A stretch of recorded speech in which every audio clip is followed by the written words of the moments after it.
কি কাকা দোয়া করবে তো কাস্টমার? ইনশাআল্লাহ আলহামদুলিল্লাহ, দোয়া তো অবশ্যই করা লাগবে। হ্যাঁ হ্যাঁ, দোয়া অবশ্যই করা লাগবে, কারণ যে কষ্ট করে আমরা এই গুড়টা তৈরি করছি একদম খাঁটি জিরেন রস। জিরেন রস? জি। জিরেন রস মানে রস আবার জিরেন, আর কি কি রস আছে? দোকাট আছে, তারপর আপনার তেকাট আছে, তারপর উলা আছে। আচ্ছা, বুঝেছেন, রস 4 প্রকার রস আছে। 4 প্রকার? জি। সবচেয়ে ভালো রস কোনটা? সবচেয়ে জিরেন রস। জিরেন রস? জি। তা আমরা কোন রসের গুড় তৈরি করতেছি? আমরা অরিজিনাল জিরেন রস তৈরি করছি। জিরেন রস? জি। আসলে জিরেন রস কোনটারে বলে বা জিরেন রস কিভাবে হয়? এটা কিভাবে চলে শোনেন, ওই বাচ্চা জিরেন রস হয় 5 দিন পর একদিন গাছ কাটা হয়। 5 দিন পরে? জি, 5 দিন পরে ওই গাছটা শুকিয়ে কনকনে হয়ে যায়। আচ্ছা। আর ওই গাছটা কাটা হয়, তো ওই গাছটা সকালবেলা পারলে ওইটা জিরেন হয়। আচ্ছা। আর ওইটে সকালবেলা বানলি ওইটা বিকেলে খোলা হয়, ওইটা হচ্ছে উলা হয়। আচ্ছা। উলার আপনার টক গুড় হয় ওইটাই। আর তারপরে ওই বিকেলবেলা বানলি ওইটা হচ্ছে দোকাট রস। আচ্ছা। ওইটা পরের দিন সকালে খোলা হয়, ওইটা রাতের রস, তো ওইটা হচ্ছে আপনার দোকাট রস হয়। আচ্ছা। আচ্ছা, দোকাট হয়ে গেল, তারপরে আপনার যদি ওই পরের দিন গাছ গললি ফের বান্ধা হয়, ওটা তেকাট রস হয়। বুঝেছেন, ওই তেকাটার রসটা দেখা আছে যে আমরা হচ্ছে গরুর খাওয়াই দেই, আর নাইলে তেকাট রস গরুরে খাওয়ান? হ্যাঁ, ফেলে দিই। আচ্ছা। জায়গাটা ব্যবহার নেওয়া হয় না আর কি। আচ্ছা। বুঝেছেন, আর না বানলি না বানলাম গাছে। আচ্ছা, তা আমি যদি বলি যে আসলে আমাদের এই যে যশোরের যশ খেজুরের রস, যশোর জেলার গুড় অন্যান্য জেলার তুলনায় এই যে বিখ্যাত, এই বিখ্যাত হওয়ার কারণ কি কাকা? বিখ্যাতর কারণ হচ্ছে যে অনেকটা হয় মাটির গুণী। বুঝেছেন? মাটি? জি। অনেক জায়গায় বেলে মাটি, নুনতা মাটি আছে। বুঝেছেন? আচ্ছা। নুনতা মাটির গুড় হয়তো ভালো হয়, নুনতা হয়। আচ্ছা। আর আমাদের দেশের মাটিগুলো ভালো। বুঝেছেন, মোটা মোটা মাটি, মানে সৌন্দর্য মাটি। এই যে মাটির গুণে আমাদের গুড়টা খুব পরিষ্কার হয়। আচ্ছা। গুড়টা ভালো হয়, এই জন্য অন্য জায়গার থেকে আমার গুড়ির তুলনা ডিফারেন্স হয়, অনেক ডিফারেন্স হয়। কারণ আমাদের গুড় অনেক ভালো হয়, এই নাম আছে গুড়ির।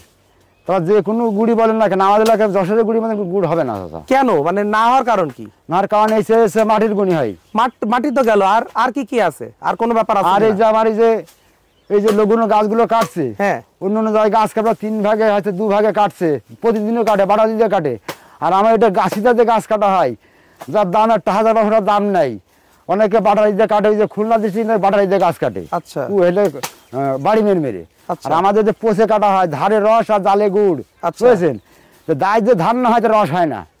তো ধারে যদি গাছ কাটা হয়, মনে হয় ফেন্সিভাবে গাছটা কেটে আসছে, রসটা সুন্দর যায়, রসটা টকটকে হবে লাল। বুঝেছেন, আর আমার এই যে গাছগুলো না, এই গাছগুলো অনেক বেতন দিয়ে রাখা। আচ্ছা। এটা আমার বলা আছে যে 5 দিন পরে গাছ কাটতে হবে, গাছ না শুকাইলে গাছ কাটা যাবে না। 5 দিন মানে ওই জিরেন রস 4 দিন প্রায় গাছে রেস্ট দিয়ে তারপরে যে রসটা হবে সেটা হচ্ছে জিরেন রস। সেটা জিরেন রস। না আজকে কাটবো ওইটা জিরেন, আর ফের 5 দিন পরে এই গাছটা ফের কাটবো। কাকা, তা এই যে আমরা যে টোটালি যে 4-5 দিন যে গাছটা রেস্ট দেবো, গাছে তো আর আমরা রেস্ট দিলাম, কিন্তু রস তো প্রতিদিন হবে। রস প্রতিদিন? রস তো প্রতিদিন হবে, কিন্তু আমরা তো রসটা নিচ্ছি না। না, নিচ্ছি না। আমাদের লস হবে না? আর লস হলে চাষ আমরা ভালো করে বানাতে পারবো না। আর যদি আমরা ওই বাজার রস নিই, ওই ওলা রসটা নিই, তাহলে তো ওই রসটা আপনার দেখছে যে একজন খেয়ে তো কাস্টমাররা আমার গালি দেবে, কাস্টমাররা বলবে যে কী খাওয়াচ্ছে আমাদের। এই জন্য আমরা জিরেন রসটা খাওয়াচ্ছি, জিরেন রসটা নিয়ে এইটা তৈরি করে এটাই খাওয়াচ্ছি। বুঝেছেন, মানে ওই দোকাট ফোকাট আমরা নিই না। দোকাট ফোকাট আমাদের নাই, তাই তো? না, জি না। তো এই জিরেন রস দিয়ে আমরা গুড় তৈরি করতেছি, এবং আমাদের যশোরের ঐতিহ্য, এক কথা এটা হচ্ছে আমাদের যশোরের একটা ঐতিহ্য, তাই না কাকা? আমাদের এই কারণে আর কি যশোরের গুড় বিখ্যাত, এই তো। এছাড়া আসলে কি আসলে অভিজ্ঞতার কোনো ব্যাপার আছে কি না কাকা? আছে। আছে কি, মানে আসলে মানে কি অভিজ্ঞতার ব্যাপার আছে একটু বলেন তো। এই যে আমি আজকে বিগত 40 বছর আমার এই গুড়ির কারবার। হ্যাঁ, আমি এই যে গুড়টা লাগাবো, তৈরি করে দেবো, ইনশাল্লাহ আশা করি যে আমার এই গুড়ির মতন গুড় করে তৈরি করতে পারবে না। গ্যারান্টি? গ্যারান্টি আমি, বুঝেছেন। তাকতম্ব গুড়ি তাকতম্ব আছে। আমি একটা করে এই যে এই 20টা 15টা তাপাল্লা আমার একা হাতে। আপনি একাই তো টোটাল আমাদের প্রজেক্টে সব গুড় তৈরি করতে? কিন্তু আমার কিন্তু বহুতগুলো গাছই আছে। হ্যাঁ, কিন্তু এই গুড়টা কেউ লাগাবে না, গুড়টা আমি একা লাগাবো।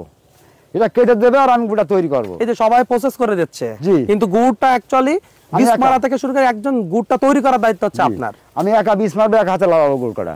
এই লাগানোর তাকতম্ব আছে, বুঝেছেন। আচ্ছা, দেখা যাচ্ছে একটা গুড় লাভি ফেললাম, এই গুড়টা একটু নরম হয়ে গেল লাগানো, হ্যাঁ, ওইটা আপনার ঝোল হয়ে যাবে, ঝোল হয়ে যাবে।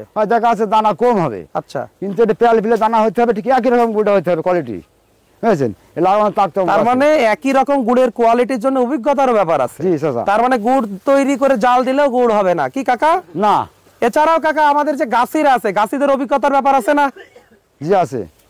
তো আমার এই গাছিরা যদি গাছ আমি কাটতে কইছি 5 ভাগ আছে 4 ভাগে কেটে দেয়, হ্যাঁ, তাহলে তো গুড়টা ভালো হবে না। মানে আপনার রস আপনি দেখলে বুঝে ফেলবেন, রস দিকে বুঝে ফেলবো আমি যে আমার রসটা ঘোলা হচ্ছে, তখন আর গুড় ভালো হবে না। না গুড় ভালো হবে না। আমার এই রসটা হতে হবে ঠিক টকটকে পরিষ্কার রস হতে হবে। আমি রস দেখলে বুঝে ফেলবো যে আমার রসটা ঘোলা হয়েছে, এই রসটা চলবে না। আচ্ছা, এই জন্যই গাছিকেরও অনেকটা ইয়ে আছে, গাছিরা গাছ যদি দায় ধান না দেয় গাছ কাটে, ওই গাছের রস হবে ঘোলা। কিন্তু দায় ধার দিয়ে যখন গাছ কাটতে পারে গাছি, তখন আমার রসটা ঘোলা হবে না। গাছিকে তো অভিজ্ঞতা অবশ্য আছে। এক গাছি তার কাছে বোঝেই না, হয়তো সেটি মেরে কেটে চলে আসলো, ও রসটা পরিষ্কার হবে না। যখন আমার গাছি গাছ কাটবে দায় ধার দিয়ে, গাছির অভিজ্ঞতা আছে, গাছিরা যদি গাছ ফেলাকে কাজ ফেলতে হবে না। এই গাছের গাছ কাটা শিখতে হয়, এরা শিখেছে গাছ কাটা, তাই এদের কাটা হয়। একজন নতুন লোক এদের গাছ কাটতে পারবে না, ওদের কাটতে রসটা ভালো হবে না। আমার গাছগুলি গাছ কাটা হয় না, কষ্ট আছে গাছ কাটা। তাহলে এই জন্য অন্যান্য জেলার থেকে যশোর জেলার গুড় বিখ্যাত হওয়ার কারণ হচ্ছে এইগুলা। জি, কারণ যশোরে অভিজ্ঞ গাছির সংখ্যা বেশি। কি কাকা? জি, আপনাদের মতো অভিজ্ঞ গাছির সংখ্যা বেশি, যার কারণে গুড়ের গুণগত মান কোয়ালিটি হয় অনেক উন্নত। সেই কারণে আমাদের যশোরের গুড়ের দাম বেশি এবং কি কোয়ালিটি ভালো, যার কারণে আমাদের যশোরের যশ খেজুরের রস, এই যে ঐতিহ্য বলে সবাই বাংলাদেশের সব মানুষ আমাদের যশোরের এই গুড়ের জন্য অপেক্ষা করে। কি কাকা? জি চাচা। তো আমরা এই সিজনে যে গুড় তৈরি করতেছি কাকা, এই গুড় মানুষকে কি দোয়া করবে? ইনশাল্লাহ আশা করি দোয়া করাই লাগবে, দোয়া করতে হবে। আর যে পরিশ্রম করে আমরা তৈরি করছি চাচা, এর আগে কখনো দেখিনি আমরা, এরা করিনি চাচা।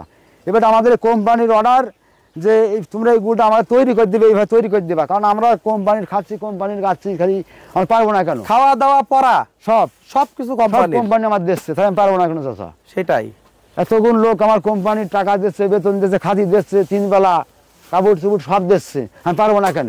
আমি চেষ্টা করছি আমি যত ভালো করতে পারি, মানুষের জন্য ভালো করে তৈরি করতে পারি ইনশাল্লাহ। ইনশাল্লাহ।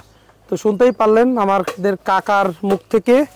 আমাদের এই গুড় প্রজেক্টের, আমাদের এসে ফুড সার্ভিসের এই গুড় প্রজেক্টের প্রধান কারিগর হচ্ছে কাকার 40 বছরের অভিজ্ঞতার সম্পন্ন আমাদের এই কাকার ওই অভিজ্ঞতার মাধ্যমেই তৈরি হচ্ছে আমাদের যশোরের ঐতিহ্যবাহী অথেন্টিক পিওর খাঁটি দানাদার গুড় পাটালি। ইনশাল্লাহ এই গুড় এবং পাটালিগুলা পৌঁছে যাবে আপনাদের হাতে।